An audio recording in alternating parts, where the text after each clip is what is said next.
आज शनिवार का दिन है, जिस दिन अपन इस दरिद्रता से मिलने के लिए पीपल के पेड़ के नीचे आए हैं। हिंदू धर्म में ये दिन पीपल के वृक्ष के लिए पूजनीय होगा। जो भी शनिवार के दिन पीपल के वृक्ष की पूजन करेगा, दूध चढ़ाएगा या मिष्ठान का भोग लगाएगा, लक्ष्मी और नारायण उसके घर में प्रवेश कर जाएगा। लक्ष्मी और नारायण उसके घर में प्रवेश करेगा। पुराण की कथा कह रही है कि दुनिया के सारे तीर्थ नहीं जा सकते, पृथ्वी की सारी नदियों में स्नान नहीं कर सकते, पवित्र नदियों में आप स्नान नहीं कर सकते, या किसी भी तीर्थ में जाकर एक रात्रि भी विश्राम नहीं कर सकते, या हमने जिंदगी में कोई दान करा ना करा, कोई पुण्य करा ना करा, कोई सत्कर्म करा ना करा, कोई शास्त्र पढ़ा ना पढ़ा, कोई शास्त्र सुना ना सुना, उसके बाद भी शिव महापुराण की कथा कहती है कि एक दिन में अगर मात्र एक बार भी आप शंकर के शिवालय में प्रवेश कर गए या मंदिर में प्रवेश कर गए तो सारे तीर्थ, सारी नदियां, सारे सरोवर, सारी बावड़ी, सारे तालाब, सारे कुंड के स्नान का पुण्य, दान का पुण्य प्राप्त हो जाता है। केवल शिव तत्व को प्राप्त कर लेने। शिव महापुराण की कथा कह रही है कि घर में जो दिया होता है वो दीपक भी कोई साधारण नहीं होता, उस दीपक की भी महत्वता है, उस दीपक का भी वर्णन है। महाराज एक बात और बहुत अच्छे से सुनिएगा, शायद आपकी जिंदगी को सवार हो, शायद आपके जीवन को सवार हो। मेरी जीजियों, मेरे जीजाओं, मेरी बेटियों, बेटाओं, कभी मौका लगे शंकर भगवान के शिवलिंग के पास में आप बैठे हैं, यहां तक शास्त्र कहता है कि घर में अगर किसी को बहुत तेज बुखार आ गया है, बहुत तेज बुखार, और बच्चा उस बुखार में तप रहा है, बहुत तप रहा है, महाराज तुम जिस दिए में भगवान की आरती उतारते हो, जिस दिए से तुम भगवान की पूजन करते हो, कभी मौका लगा और आप पूजन करने के लिए गए,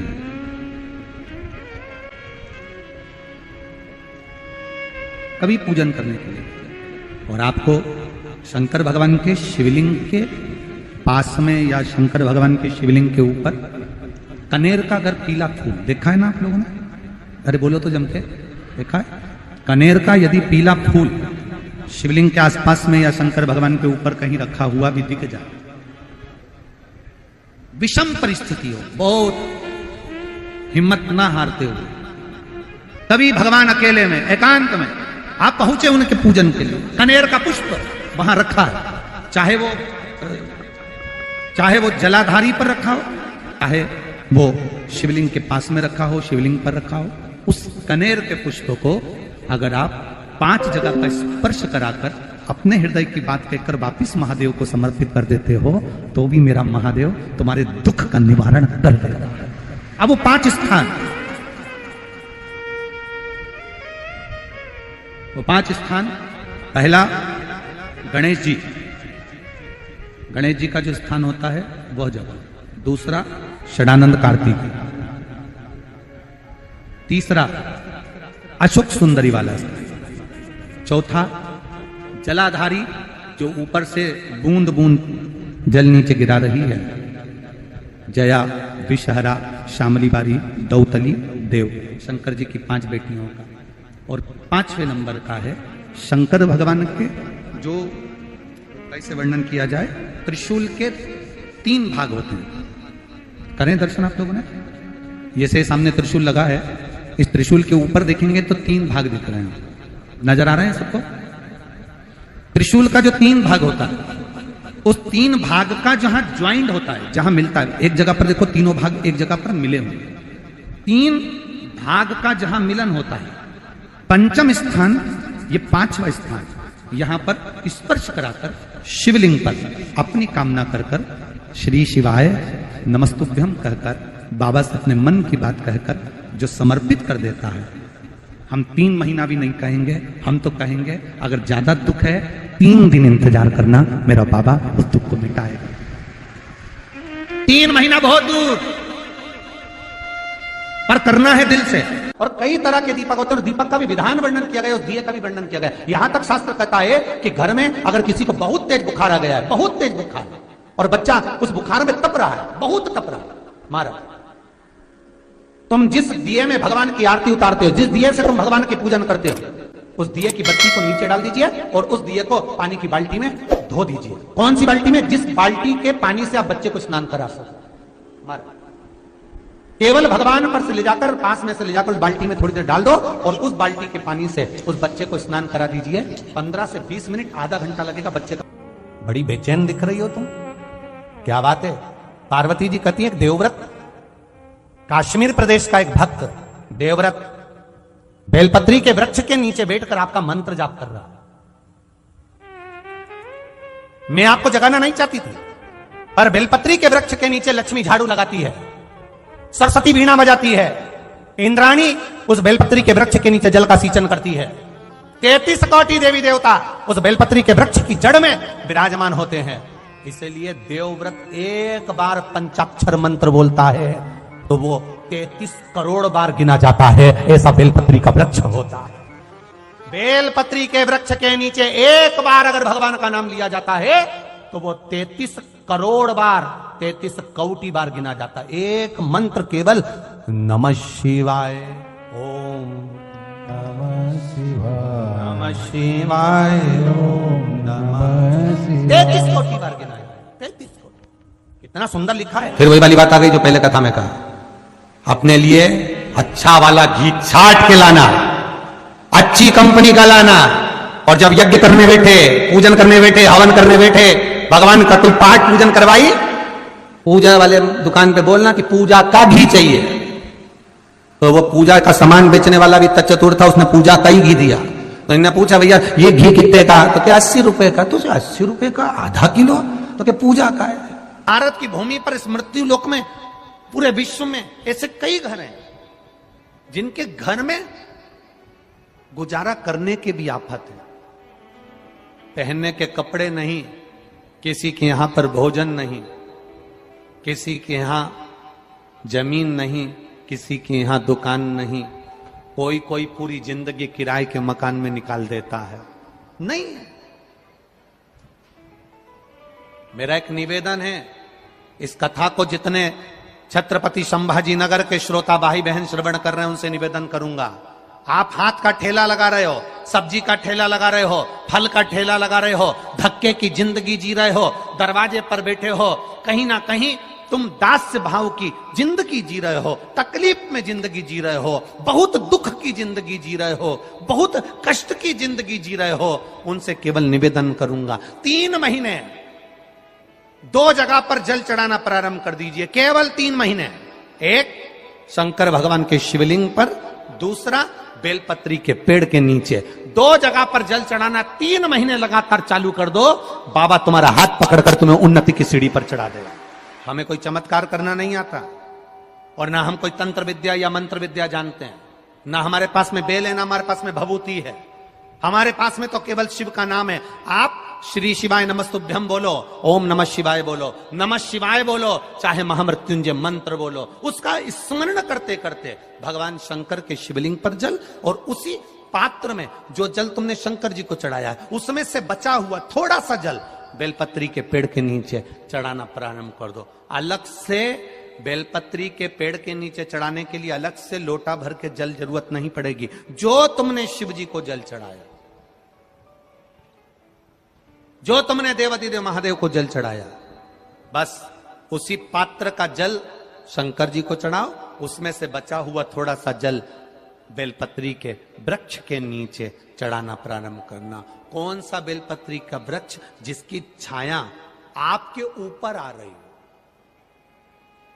शिव महापुराण बड़ी सुंदर बात कहता है, ध्यान दीजिएगा। जिस बेलपत्री का पौधा तुम्हारे सिर का, और ये दोनों हाथ ऊपर कर लो, अपन खड़े हुए और खड़े होकर दोनों हाथ ऊपर करे, इतना बड़ा बेलपत्री का पौधा है, उस बेलपत्री के पौधे की पत्ती को कभी तोड़कर शंकर जी को नहीं चढ़ाना चाहिए। ध्यान रखना, कितना बड़ा पौधा। आप खड़े हो जाओ और खड़े होने के बाद आपका हाथ ऊंचा कर लेना। इतना बड़ा पौधा है, उस पौधे की पत्ती बेलपत्री को तोड़कर शंकर भगवान को कभी नहीं चढ़ाना। शंकर भगवान को उस बेलपत्री को, उस वृक्ष की पत्ती को तोड़ना चाहिए जो वृक्ष तुम्हारे हाथ से थोड़ा सा ऊंचा हो, जिसके लिए तुम्हें हाथ और ऊंचा करना पड़ रहा हो। जैसे एक बच्चा अपनी मां की गोद में बैठने के लिए दोनों हाथों से उचकता है, आवाज लगाता है, उचकता है, आवाज लगाता है, हाथ ऊपर करता है, तो मां उस बच्चे को गोदी में ले लेती है। उसी तरह उस बेलपत्री के वृक्ष की पत्ती तोड़ना चाहिए जिसने थोड़ी उन्नति कर ली हो, जो थोड़ा ऊंचा हो गया हो। तुम उसको पाने का प्रयास करो तो भगवान भी तुम्हें अपनी गोदी में ले ले। ऐसे वृक्ष की पत्ती तोड़। अब तुम छोटा सा पौधा, बिल्कुल जरा सा पौधा, उसी की पत्ती तोड़कर महादेव को चढ़ाओगे, ये श्रेष्ठता नहीं। यदि बेलपत्री का पेड़ आपके यहाँ है और मान लो कई लोग बेलपत्री गमले में लगाते हैं या छत के ऊपर लगा देते हैं, बेलपत्री का वृक्ष जो होना चाहिए वो घर के ठीक पीछे के भाग में, पीछे के भाग। या बेलपत्री का वृक्ष अगर पीछे नहीं है तो आप अपने घर से जब बाहर निकलते हैं तो राइट हैंड की ओर बेलपत्री का वृक्ष होना चाहिए।